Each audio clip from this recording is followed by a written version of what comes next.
The stars were quiet the night they died. From the command deck of the Imperial dreadship Euraxos, the galaxy watched. Billions of sentient beings across thousands of worlds tuned into the crystal-clear holofeed.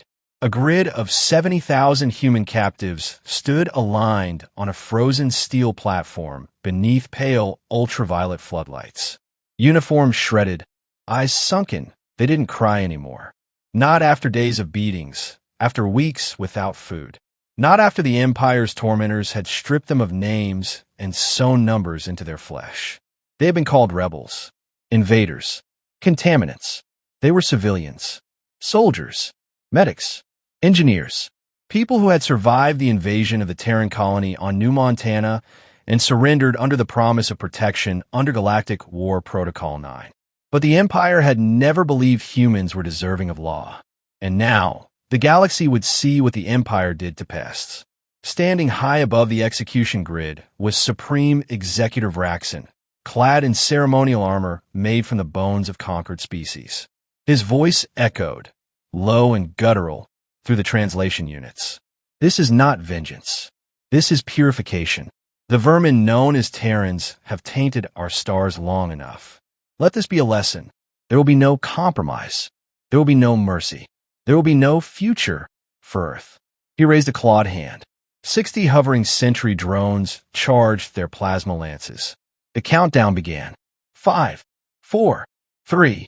Across Earth, screens flickered. In homes, on bases aboard defense satellites, families and soldiers watched. In a cold, dim command room beneath the Antarctic ice, 12 Marines stood motionless before a wall-sized holoscreen. Captain Elias Monroe didn't blink. Not once. Not when the countdown ended. Not when the lances fired and 70,000 bodies collapsed in a synchronized flash of alien light. Not when the sound cut out entirely, leaving only the cold, flickering image of smoke curling into the dark. He stared until the last frame dissolved. Behind him, Staff Sergeant Kim muttered, "Jesus Christ." Sergeant Vega slammed his fist into the console. It didn't even flinch. They just lined them up like cattle.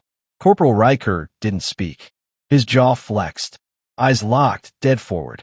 Captain Monroe's voice cut through the silence. Playback. Frame 192. Kim obeyed.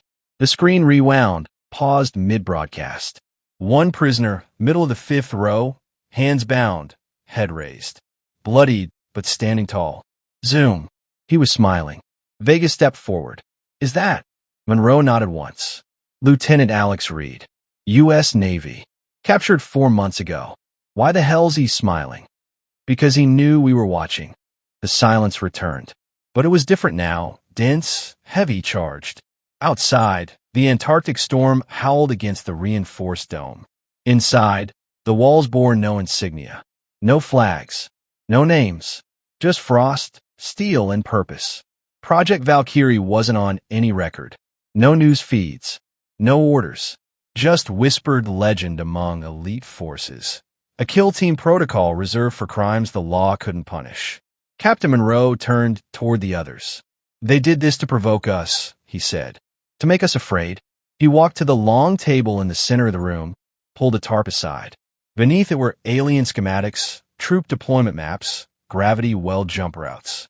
At the very center, Crucible Station, the Galactic Empire's neural broadcast hub.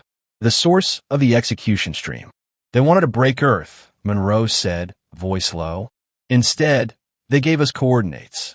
A beat of silence. Then Sergeant Vega grinned. "You telling me we're going after the bastards who planned this?" Monroe's gaze was steady. "We're going to erase them." Riker's voice was quiet. "Permission to deploy, sir?" "Denied," Monroe said flatly. Then, after a pause, "Because we're already in motion." A klaxon hummed faintly as the floor below them shifted. The facility began descending.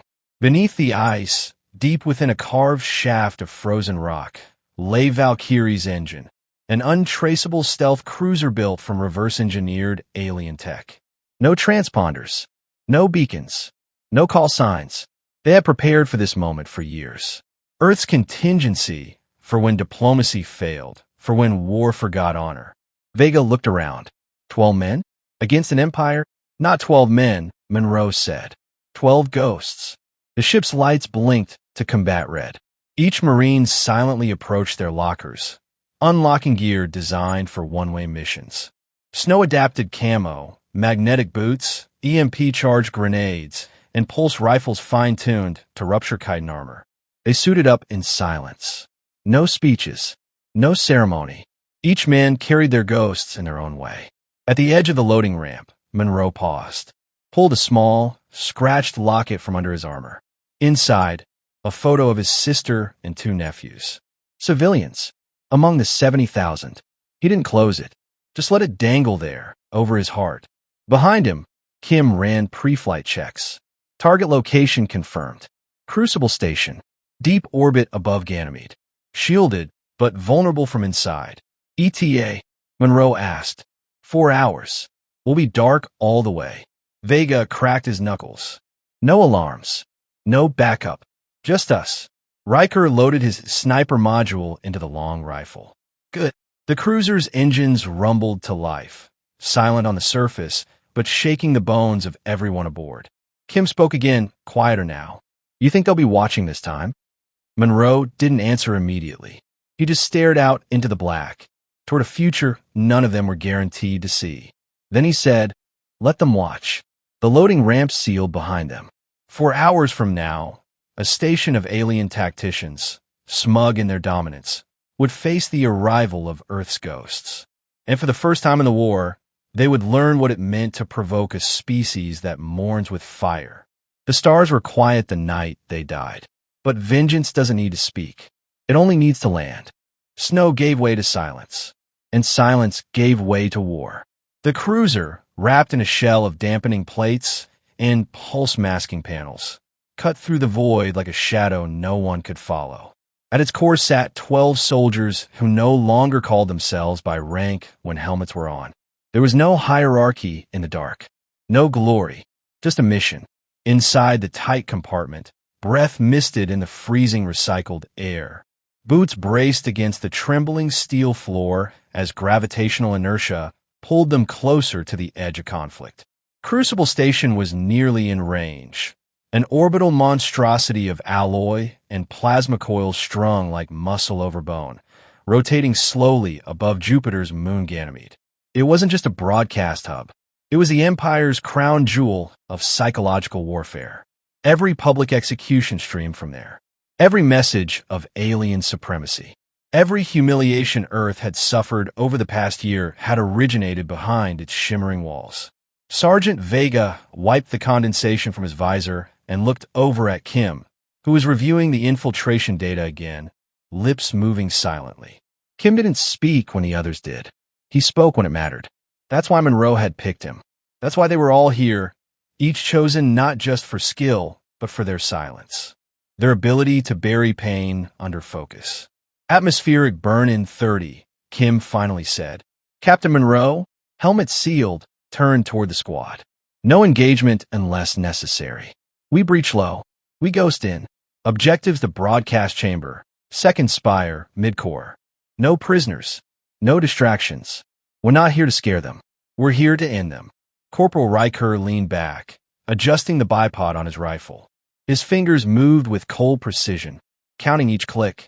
He had memorized the guard rotations on Crucible, knew the average breathing cycle of the armored Zarn sentries, knew the reverb range of suppressed shots in vacuum-welded corridors. He didn't speak now either. The cruiser shuddered as it entered Ganymede's thin magnetic field. The Empire's sensors pulsed, but their eyes were forward, not below. They didn't expect anyone to come from the ice. Underground, Crucible's lower modules were secured more by environmental hazard than firepower. The temperature outside hovered near minus 170 degrees Celsius. No species native to the Empire had evolved for that. No one thought Earthborn men would crawl up from beneath the surface like ghosts under snow. The ship broke through and released its drop capsule. 12 Marines cocooned in polymer shells that drilled into the crust like silent predators. No radar ping. No signature trace. Just a soft vibration through the metal bones of Crucible as something clawed its way up. Monroe's pod cracked open first, releasing a hiss of freezing air. He stepped out onto the ice shelf buried hundreds of meters beneath the station.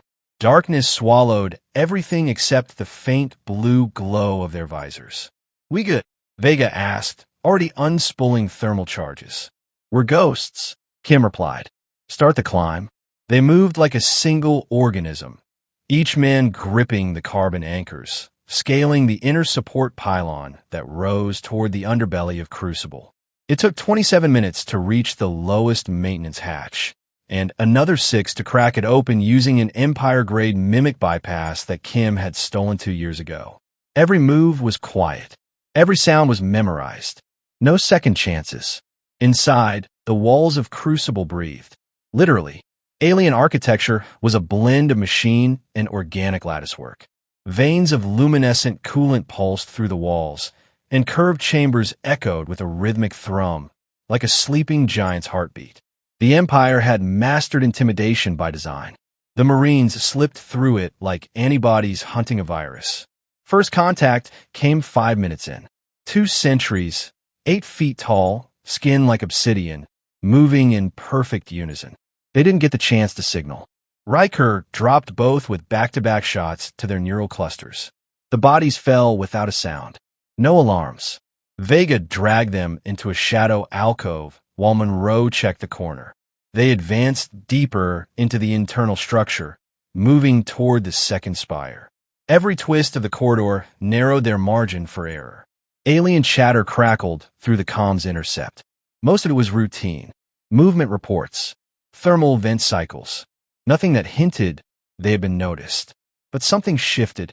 Halfway through a circular junction chamber, the walls pulsed brighter. Kim stiffened.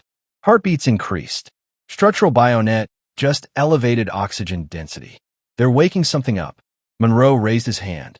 The squad froze. Seconds passed. A low growl rippled through the chamber like distant thunder. A pressure wave rolled overhead. No sound alarms. No flashing lights. Just a shift in the station's living rhythm. Something ancient, slow, and dangerous. "Change of plan," Monroe said. "Split." Vega blinked. "Sir, you and Riker take the upper loop. Handle the backup generator. Kim and I cut through mid-core and hit the primary feed. The rest goes silent, perimeter hold. If they hit us, give us 5 minutes before extraction breach." Riker nodded. 5 minutes and not a breath more. Monroe locked eyes with him. "If we're not out, then it's over," Riker finished.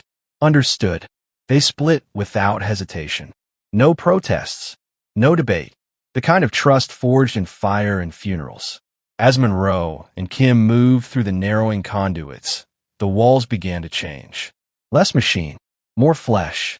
Pulsing nodes, scentless vapors, twitching panels. Crucible wasn't just broadcasting death. It was alive. "They built it on something old," Kim muttered. "Xenotech, maybe pre-imperial. I don't like this." "Focus on the feed," Monroe replied. They reached the central conduit, a long, elevated corridor that ended in a massive dome of shimmering latticework. Inside the broadcast core, and the thing that guarded it. At first, Monroe thought it was a statue, an obsidian sentinel fused to the wall. Then it moved. It had no eyes, no limbs, just layers of armor folded into itself, and a single pulsing core of red light in its center. It unfolded slowly, soundlessly, drifting forward like a nightmare, given gravity. "EMP now," Monroe ordered. Kim hurled the charge. The burst lit the chamber in pale white, and the creature spasmed, shrieked, not in sound but in vibration. The lights dimmed. The node flared. Systems blinked erratically. Monroe charged, rifle roaring, every round hammering into the center of the creature's core. Kim moved to the broadcast console, fingers flying across the alien interface, bypassing layers of encrypted code. The Sentinel collapsed in a final pulse of red light. Monroe approached the console, breath ragged. "Status." Kim looked up. 1 minute. Then it's hours. Outside, Riker's voice crackled through comms. "Upper generator fried. Reboot loop triggered. You have 5 minutes before backup comes online." Kim didn't stop typing. "We'll be done in 3. Then the chamber shuddered. A low, mechanical scream filled the dome. Dozens of red lights flickered into existence down the hall behind them. "They know," Monroe said. Kim didn't flinch. "Let them." The lights turned red, not as a warning, but as a declaration.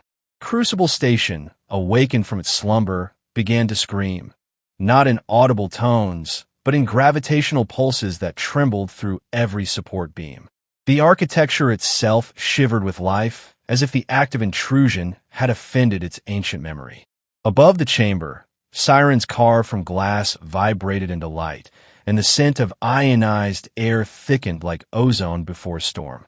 Captain Monroe took a knee beside the ruined sentinel, rifle raised, eyes sweeping the corridor that now boiled with movement. Alien shapes surged through the smoke, limbs too long, armor that bent and shimmered like oil under pressure. Not soldiers, not drones, response units. Killers bred for containment and silence. Kim didn't lift his head from the console. His fingers blurred across alien glyphs, translating, bypassing, overriding. He whispered to himself, as if reciting a prayer. 2 more walls. 40% decrypt. Systems bleeding. Almost there. Monroe opened fire. Each shot a precise answer to the chaos rushing toward them. The rifle bucked, glowing hot as rounds punctured armor and shattered the silence. 2 hostiles collapsed. A third fell mid-leap, twitching in the air before crashing down in pieces. "They'll keep coming," Monroe said. "They always do," Kim replied, eyes fixed. Behind them, the broadcast core began to pulse erratically, its shimmering wall of energy destabilizing with each override. A storm of corrupted data cascaded through the feed. Somewhere deep in the Empire's networks, glitches flickered into public view. A momentary loss of control, a wound in their narrative. On the far side of the chamber, a heavy door hissed open. Sergeant Vega charged through with Riker and the remaining fire team in tow. Their armor bore burns, gashes, and blood, none of it their own. Riker held his rifle like it was part of his body, eyes locked on Monroe. "We brought the party," Vega said. "We're not staying for cake," Monroe shot back. "Form a circle." The Marines fell into position without hesitation. No shouts, no panic, just motion refined into efficiency. Crossfire laced the chamber. Each movement coordinated, each shot measured. Enemies fell in 2s and 3s, but still they came. The Empire had underestimated humanity once. Now it overcompensated with volume. But numbers meant little in a kill box. Kim's voice cut through the gunfire. Final override now. The broadcast core flared with unstable light. Energy cascaded through the alien lattice, seizing control of the station's main relay. A flicker rippled through every screen across the Empire. Execution footage stuttered, glitched, and then shifted. It began with silence. Then, slowly, a new image appeared. The execution grid, still, lifeless, frozen in horror. A sea of 70,000 bodies. The screen held that image longer than most could bear. It forced the galaxy to look, to feel, to remember. Then the view widened. A single line of text scrolled beneath it in 47 languages. Earth remembers. And then came the fire. Vega stepped forward, setting the charges around the broadcast core. "We broadcasting this next part. We are now," Kim said. "Station-wide. Unfiltered." Monroe gave a single nod. "Then make it count." The team moved to the perimeter, locking down all corridors. Riker took up high ground, his rifle scope linked to motion sensors now blinking red. "They're converging. At least 3 squads, 2 mech frames." Vega primed the charges. "We've got 30 seconds of glory left." Kim, still near the console, turned to Monroe. "You want a final word?" Monroe stared into the lens, now tracking him. No medals, no rank, no flag behind him, just blood, smoke, and the faint echo of war drums. He lifted his helmet off, slowly.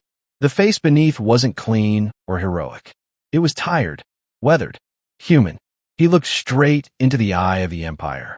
"You showed the galaxy what fear looks like," he said. "Now we show them what justice sounds like." And then he stepped back. The charges detonated in perfect sequence. No fire, no explosion, just light. A silent burst of white that turned the entire core into a sun. The energy screamed through the data streams, consuming the broadcast chamber in a blinding surge. It tore through Crucible's neural matrix, unraveling decades of control in seconds. The Empire's voice died. Screens across the galaxy blinked into silence. At that same instant, the kill teams breached the chamber. The Marines didn't wait. The last firefight was brutal, wordless. Plasma burned the air. Tracer rounds danced across the lattice walls. Riker dropped 3 before the mech cannon found him. He didn't scream. He just kept shooting until the armor exploded. Kim was hit shielding the console. Monroe pulled him back, hand pressed to the wound, eyes filled with fury but no fear. Vega held the rear, teeth bared, laughter in his throat. They finally brought enough bodies. He held the detonator in his palm. Monroe looked at him. "Are we clear?" Kim coughed, blood in his throat. "Long enough." Vega thumbed the trigger. The second wave of charges tore through Crucible's central nervous system. The power grid folded inward, sending a chain reaction through the station's biological core. Walls convulsed. Lights burst. A soundless howl filled the corridors as the Empire's crown jewel collapsed from within. The Marines ran. Corridors twisted behind them, collapsing as organic supports failed. Sparks rained from above. Flame tore through ducts. Automated systems screamed warnings in forgotten tongues. They reached the extraction shaft. The autopod was already docked, barely intact, hull scorched from internal breaches. Monroe shoved Kim inside. Vega followed, dragging a wounded Marine whose name had been forgotten by the Empire, but never by Earth. As the pod sealed, Monroe looked back. Crucible Station, so proud, so feared, was breaking apart. The spires crumbled, plasma vents rupturing like arteries.